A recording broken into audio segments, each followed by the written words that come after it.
Suman TV ప్రేక్షకులకి నమస్తే. Sciatica అసలు ఈ పేరు గత 5 ఏళ్ల నుంచి అనుకుంటా గట్టిగా వినిపిస్తుంది. అసలు ఎవరిని కదిలిచ్చినా ఇంట్లో ఒకరు ఉంటున్నారు. సయాటికా పెయిన్ అండి. పాపం వాళ్ళకు కూడా తెలియదు అసలు సయాటికా పెయిన్ అంటే ఏంటి, ఎందుకు వస్తుంది, అసలు మనం చేసిన తప్పేంటి, ఇవేవి తెలియదు. బట్ చెప్పేటప్పుడు మాత్రం పేరు ఈజీగా వస్తుంది కదా చెప్పేస్తుంటారు. బట్ నిజంగా దీన్ని ముందుగానే కనుక్కుంటే ఏం చేయొచ్చు, అసలు రాకుండా ఏం చేయొచ్చు, అసలు నిజంగా first of all sciatica pain ఏంటి, ఈ విషయాలు తెలుసుకోవాలి. సో దీన్ని స్పష్టంగా చెప్పగలిగిన డాక్టర్ నాకు తెలిసిన వాళ్ళు ఒకరు ఉన్నారబ్బా. సో అందుకోసమే నేను వచ్చేసిన ఇపియాన్ పెయిన్ సెంటర్కి. సో ఇక్కడ పెయిన్ రిలీఫ్ ఎన్నో సర్జరీస్ లేకుండా ఎంతో మందికి రిలీఫ్ అందించిన ఒక మంచి సెంటర్ కాబట్టి ఇక్కడ డాక్టర్తో మాట్లాడడానికి నేను వచ్చేసిన. సో హీఈస్ డాక్టర్ సుధీర్ ధారా గారు. ఆయనే ఫౌండర్ అండ్ డైరెక్టర్ కూడా ఇపియాన్కి. సో ఆయనతో నేను మాట్లాడి తెలుసుకుందాం. సార్ నమస్తే. నమస్కారం సార్. సియాటికా మళ్ళీ సార్ అగైన్. సో ఈ పేరు చాలా ఈజీగా వచ్చేస్తుంది. అందరు పెద్ద పెద్ద వాళ్ళు కూడా ఏంటమ్మా ఎందుకు అంత కష్టపడుతున్నాడు అంటే సియాటికా, వాళ్ళకి తెలియదు పాపం సియాటికా ఏంటి అనేది. సో యాక్చువల్గా సియాటికా అంటే ఏంటి? సయాటికాని మనం పుట్టినప్పటి నుంచి వింటున్నాం. నేనైతే పుట్టినప్పటి నుంచి వింటున్నా. కొంతమంది ఎలా మాట్లాడతారంటే అది బాడీలో ప్రాపర్టీలా మాట్లాడతారు. నాకు సయాటికా ఉందండి, లేదంటే నాకు స్పాండలైటిస్ ఉంది అని నెక్కి కాలర్ పెట్టుకోవడం, లేదంటే నడుముకి బెల్ట్ పెట్టుకోవడం. నేను పుట్టినప్పటి నుంచి ఈ స్పాండలైటిస్ ప్లస్ సయాటికా అన్నది ఒక కంప్లీట్ వెరీ ఫెమిలియర్ వర్డ్ అనమాట. ప్రతి మనిషి కూడాను ప్రతి ఇంట్లో ఒకరికి ఉంటుంది. సో అందరికి తెలిసిన సయాటికా అంటే బేసికలీ సయాటిక్ నర్వ్ అని ఉంటుంది మన బాడీలో. అది ఈ నడుము భాగంలోని స్పైనల్ కార్డ్ నుంచి మొదలై కాలంతా సప్లై చేస్తుంది. కాలంతా దాన్ని టచ్ చేస్తే సెన్సేషన్ తెలిసినా, నొప్పి వచ్చినా, లేదంటే దానికి ఏదన్నా బాధ కలిగినా కూడాను ఈ నరం కారణం అనమాట. ఇది ఎక్కడ స్టార్ట్ అవుద్ది? నడుములో స్టార్ట్ అవుతుంది. ఓకే. సో నడుములోంచి ఆ నరం బయటకు వస్తున్నప్పుడు ఆ నరం పక్కనే డిస్క్ ఉంటుంది. డిస్క్ అనేది ఏంటి?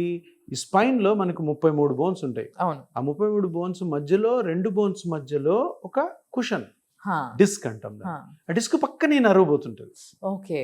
ఆ డిస్క్ ఏమాత్రం తడబడి అట్లా పక్కకు వచ్చింది అనుకో, దీని మీద ప్రెషర్ పడుతుంది. ఇది నర్వ్ కదా. ఇప్పుడు ఇక్కడ ఒక నర్వ్ ఉంటుంది, టచ్ చేస్తే జిగ్మని షాక్ కొడుతుంది చూడండి. మనకి ఎక్కడైనా పోతున్నప్పుడు చిన్నపిల్లలు ఆడుకుంటూ ఉంటారు, జిమ్ ఇలా చేయట్లు కొట్టుంటారు. సో ఆ డిస్క్ బయటికి రావడం వల్ల, ఈ నర్వ్ టచ్ అవ్వడం వల్ల ఆ నర్వ్ వాస్తుంది. వాసినప్పుడు ఏమవుద్దంటే నడుము నొప్పి వస్తుంది. ఆ నడుము నొప్పి పాటు ఆ సయాటిక్ నర్వ్ ఎక్కడ పోద్ది? నడుము నుంచి కాలంతా వస్తుంది, కాలంతా గుంజుతుంది. సో ఈ ప్రక్రియను మొత్తాన్ని సయాటికా అంటారు. ఈ సయాటికా అన్నది లేమెన్ టర్మ్, జనరల్ గా నాన్ డాక్టర్స్ వాడే మాట అనమాట. జనరల్ గా ఇది ఏంటంటారంటే డిస్క్ ప్రొలాప్స్ అంటారు. ఇప్పుడు L4 L5 ఎక్కువ పాళ్ళు L4 L5 డిస్క్ బయటికి రావడం ద్వారా అక్కడ సయాటిక్ నర్వ్ పోతుంటుంది కదా, ఆ కాంపోనెంట్ ఆఫ్ సయాటిక్ నర్వ్ ఒత్తుకుంటుంది, అక్కడి నుంచి వస్తుంది. సో అప్పుడు ఏమంటాం? L4 L5 disc prolapse causing compression of L5 nerve root, L4 nerve root, లేకపోతే S1 నర్వ్ రూట్ అని. సో దీన్ని ఆ సయాటిక్ నర్వ్ మీద జరిగే ఒత్తిడిని సయాటికా అంటారు.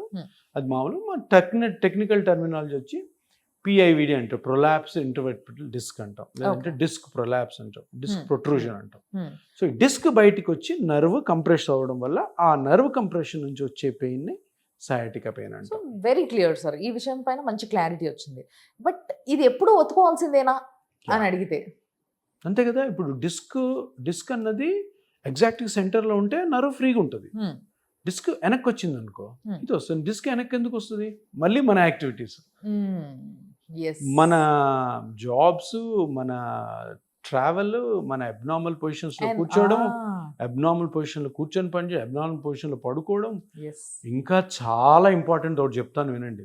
అనవసరమైన జిమ్ ఎక్సర్సైజ్, అనవసరమైన సైక్లింగ్స్, అనవసరమైన స్విమ్మింగ్స్, అనవసరమైన ట్రెక్కింగ్స్, అనవసరమైనటువంటి వెస్టర్న్ కల్చర్లో అడాప్ట్ చేసుకునే యాక్టివిటీస్, ఇవన్నీ ఏంటివి? మన బాడీస్ వీటికి సూట్ అయినవి కాదు. వెయిట్ లిఫ్ట్, నువ్వు ఇంత వెయిట్ ఒక 50 kg ఇట్లా ఎత్తావు అనుకో, ఆ డిస్క్ ఏమవుతుంది? డిస్క్ మీద ప్రెషర్ పడి వెనక్కి వస్తుంది.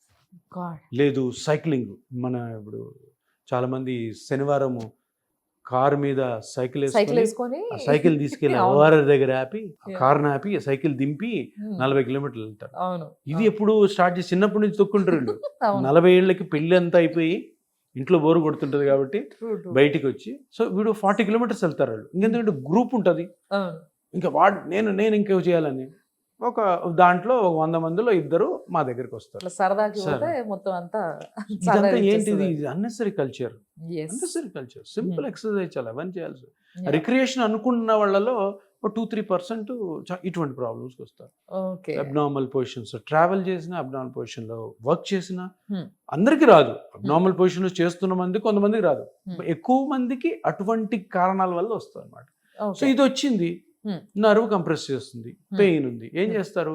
ఫస్ట్ ఏదో రెస్ట్ తీసుకుంటారు, టాబ్లెట్లు వేసుకుంటారు. ఏం టాబ్లెట్లు వేసుకుంటారు? ఆ నర్వ్ ఇంపల్సెస్ వల్ల పెయిన్ వస్తుంది కదా, ఆ టాబ్లెట్. అవి యాంటీ న్యూరోపతిక్ డ్రగ్స్ అంటాం.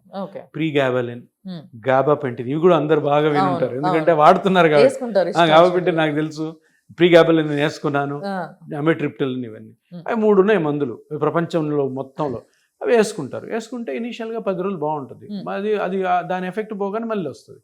మళ్ళీ ఇంకొక డోసు ఒక 15 రోజులు, మళ్ళీ డాక్టర్ దగ్గరికి వెళ్తాడు ఓ 20 రోజులు. కొంతమంది నెలలు వాడుతుంటారు, కొంతమంది సంవత్సరాలు వాడుతుంటారు.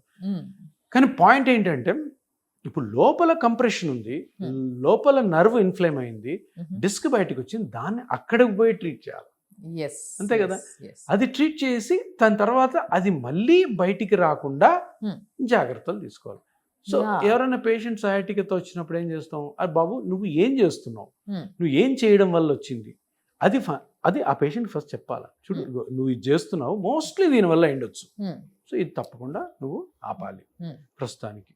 సో అదే నీ బ్రెడ్ అండ్ బెటర్ అనుకో, అప్పుడు వేరే విషయం. సార్ నేను రోజు సైకిల్ దొక్కుకోవాలి సార్, నేను సైకిల్ దొక్కుకొని కూరగాయలు అమ్ముకుంటే నాకు అంటే అది వేరే విషయం.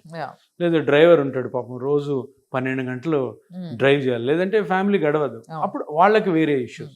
సో అట్లాగా అది ఆ మొత్తం కూడాను ఆ కారణం కనుక్కున్నామంటే సయాటికాకి ట్రీట్మెంట్ పార్ట్ వచ్చి, ఇప్పుడు ఏం జరుగుతుంది? డిస్క్ బయటకు వచ్చింది, నర్వ్ కంప్రెస్ అవుతుంది. సో 2 కాంపోనెంట్స్ ఉన్నాయి. ఒకటి నర్వ్ కంప్రెషన్ ని తగ్గించాలి, డిస్క్ బయటికి రాగాన్ని కూడా ఆపాలి. అంతే కదా?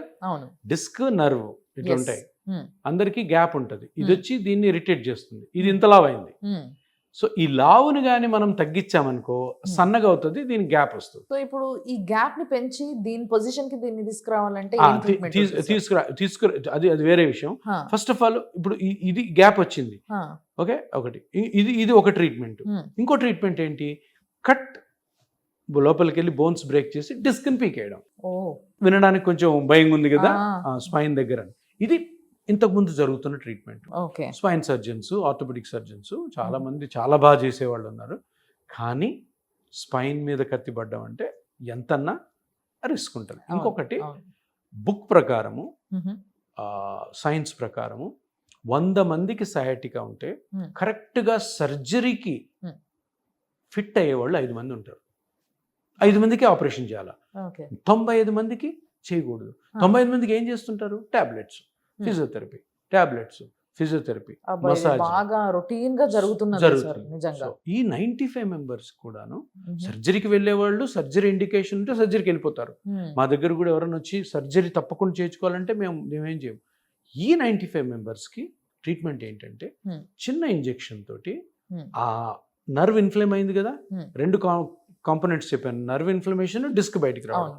డిస్క్ బయటకు ఎందుకు వస్తుంది? డిస్క్లో చిన్న క్రాక్ వచ్చి ఆ క్రాక్ వల్ల డిస్క్ లోపల ఒక జెల్ లాంటి ఉంటుంది, న్యూక్లియస్ పల్పోజస్ అంటాం, అది బయటకు వచ్చి ఉంటుంది. సో ఫస్ట్ ఏం చేస్తామంటే మన దగ్గర మెషినరీ ఉంది లోపల, కంప్యూటర్స్ ఎయిడెడ్ మిషన్స్ అన్నమాట, ఫ్లోరోస్కోపీ అంటాం. ఫ్లోరోస్కోపీలో చూసి ఆ నర్వ్ ఇన్ఫ్లమేషన్ తగ్గిస్తాం. ఎప్పుడైతే నర్వ్ ఇన్ఫ్లమేషన్ తగ్గిందో గ్యాప్ వస్తుంది. తర్వాత ఈ డిస్క్ క్రాక్ ఏదైతే ఉందో ఆ డిస్క్ క్రాక్ హీల్ చేస్తే ఆ డిస్క్ ఇంకా ముందుకు రాకుండా ఉంటుంది. ఎంత వచ్చిందైతే అంతే ఉంటుంది, ఆ డిస్క్ క్రాక్ ఇంకా రాకుండా ఉంటుంది. కాబట్టి అది చేయాలి. కాబట్టి ఆ డిస్క్ క్రాక్లోకి పేషెంట్ యొక్క ప్లాస్మాని యూజ్ చేస్తాం. డిస్క్లోకి వెళ్ళి ఆ ఎయిర్ అంటే అది అతికిస్తుంది అనమాట. సో ఇంకా ముందుకి ప్రొట్రూడ్ కాదు. సో ఈ 2 చిన్న ఇంజెక్షన్స్ తోటి మనం సర్జరీని అవాయిడ్ చేయొచ్చు. సర్జరీ తప్పకుండా అవసరం అయినప్పుడు సర్జరీకి పంపించవచ్చు. కానీ నేను చెప్పినట్టు 90%, 95% అవసరమే ఉండదు, సర్జరీ ఇండికేషన్ ఉండదు, చేయకూడదు, చెయ్యరు కూడా surgeon. But what ever you said it just sounds like a perfect plan నిజంగా. అంతే. సో దాని బుల్స్ఐ ఎక్కడైతే ప్రాబ్లం ఉందో లాజిక్ ఉంది దాంట్లో. go there, simply do a procedure with a small needle, come out. That's it. తర్వాత precautions. ఇప్పుడు ఇవి ఉన్నాయి కదా ఈ వ్యవహారాలన్నీ వెస్టర్న్ వ్యవహారాలు కొంచెం తగ్గిస్తూ ఉండాలి. Yes. ఆపిచ్చేయడమే అంతే. ఎందుకంటే దానివల్ల నీకు వచ్చింది కాబట్టి బాస్ ఆపు. వేరే వేరే టైప్ ఎక్సర్సైజ్. నీకు హెల్త్ ఫిట్నెస్ కావాలి కదా, నేను చేపిస్తా. నీ హెల్త్ ఫిట్నెస్ నా బాధ్యత. నువ్వు ఫిట్గా ఉండేటట్టు నేను చేస్తా. ఫిట్నెస్ అన్న డెఫినేషన్ నీకు చెప్తాను, ఆ ఫిట్నెస్ ఎలా ఉండాలో కూడా నేను చెప్తాను. సో బేసికల్ ఏంటంటే ఒకటి మనం ట్రీట్ చేసినప్పుడు వాళ్ళ డిజైర్ కూడా మనం అంటాడు సార్ నేను ఎట్లన్నా కానీ సార్ జిమ్కి వెళ్ళాలి సార్ అంటాడు. జిమ్కి వెళ్ళు, ఈ ఎక్సర్సైజ్ చేయి, ఇవి చేయొద్దు. లేదంటే సైక్లింగ్కి వెళ్ళండి, వెళ్ళు ఫస్ట్ ఇది ట్రీట్మెంట్ అంతావని అయిన తర్వాత ఇన్ని కిలోమీటర్లు వచ్చేసి ఇలా వాళ్ళకు కూడా మనం చూసుకోవాలి కదా. బ్లంట్గా యాక్ట్ చేయకూడదు అని అనకూడదు.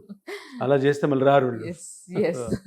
బట్ నిజంగా చాలా బాగా చెప్పారు sir. Very simple and logical. నిజంగా చెప్పాలంటే ప్రతి ఒక్కరికి అర్థమవుతుంది. ఏం తెలిసినా తెలియకపోయినా, చదువుకోకపోయినా ఏదైనా కూడా ప్రతి ఒక్కరికి అర్థమయ్యేలాగా అంత డీటెయిల్గా చెప్పిన తర్వాత సింపుల్ కదా మీ ప్రాబ్లమ్ని సాల్వ్ చేసుకోవడానికి మీకున్న మంచి option, the best option is Epione pain centre. So ఇక్కడ మీ పెయిన్ని హ్యాపీగా తగ్గించుకోవచ్చు, చాలా హాయిగా ఇంటికి వెళ్ళిపోవచ్చు. అండ్ ఇక్కడ ఏంటి అంటే నాన్ సర్జికల్ ప్రొసీజర్స్ అన్నీ కూడా టపటప కోసేయడాలు ఇలాంటివి ఏం లేకుండా, భయపెట్టకుండా చాలా సింపుల్గా హ్యాపీగా అన్ని ప్రొసీజర్స్ గురించి ముందుగానే ఎక్స్ప్లెయిన్ చేసి చేస్తారు. కాబట్టి అసలు ఎటువంటి టెన్షన్ లేకుండా మీరు హ్యాపీగా ఇక్కడికి వచ్చి అపాయింట్మెంట్ తీసుకొని కింద నంబర్లకు ఫోన్ చేసి మాట్లాడి దాని తర్వాత ఫర్దర్ ఆలోచించుకోవచ్చు. Thanks a lot sir. Thank you so much. చూస్తూనే ఉండండి సుమన్ టీవీ.